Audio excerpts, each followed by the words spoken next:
learn about another voice and culture of Taiwan with We Love Hakka. 现在就让我们一起加入客家风情，大家来讲客家吧。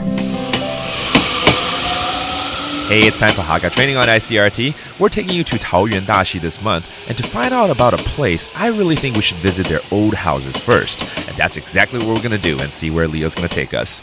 今天呢，带大家到桃园大溪啊，那我认为呢，要去了解的一个当地的特色啊，一定要去参观这边的老屋啊。到底有哪一个老屋值得来介绍呢？待会 Leo 呢会带我们去喽。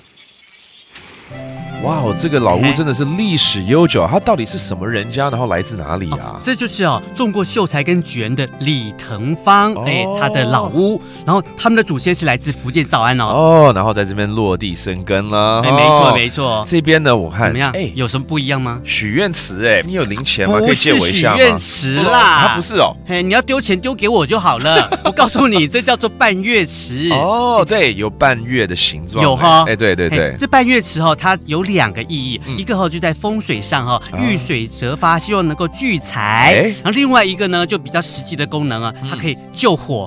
然后夏天可以调节温度，然后呢还可以养鱼、养鸭、浇菜都可以。那我们再继续逛进去好了。然后为什么这边会有一个铁柜啊？这个柜子这以前是放枪的，当时有4个，现在只剩下1个了。应该是为了保护家园用的嘛？是，对不对？所以你看这房子的周围都有种那个刺竹，就是有防御外敌入侵的这个功能啊。哇 ，OK， 那讲的这些东西比较硬的感觉有没有比较跟文字有关、文化有关的东西？那当然有啦。我刚刚不是说李腾芳他种过秀才跟举人嘛，所以他非常的擅长书画，他常常在这边就写了一些匾额字画。哇，这很有历史价值哎。那我们就继续来逛吧。好，走吧。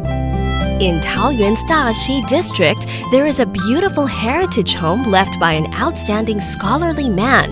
Li Tengfang was known for calligraphy and the arts, and the carvings, moldings, and other art in his historic home were left to instill a sense of propriety in later generations. Showing off traditional architecture, the house has a half-moon pond in front, with protective bamboo surrounding it on all sides, and even an old gun cabinet to protect the household. Alright, Leo， 我们来教大家一些客语咯，包括刚刚在这个屋子前面的半月池怎么说？半月池，或是讲半月形笔筒，就是半月形的池塘。对。那既然已經帶到月亮了，月亮怎麼說呢？月光 ，that's the moon. Alright, and now you know that does today's Hakka training on ICRT. 什麼睇㗎？按字say張偉了。客家风情由客家委员会监制。 We Love Hakka has been brought to you by the Hakka Affairs Council.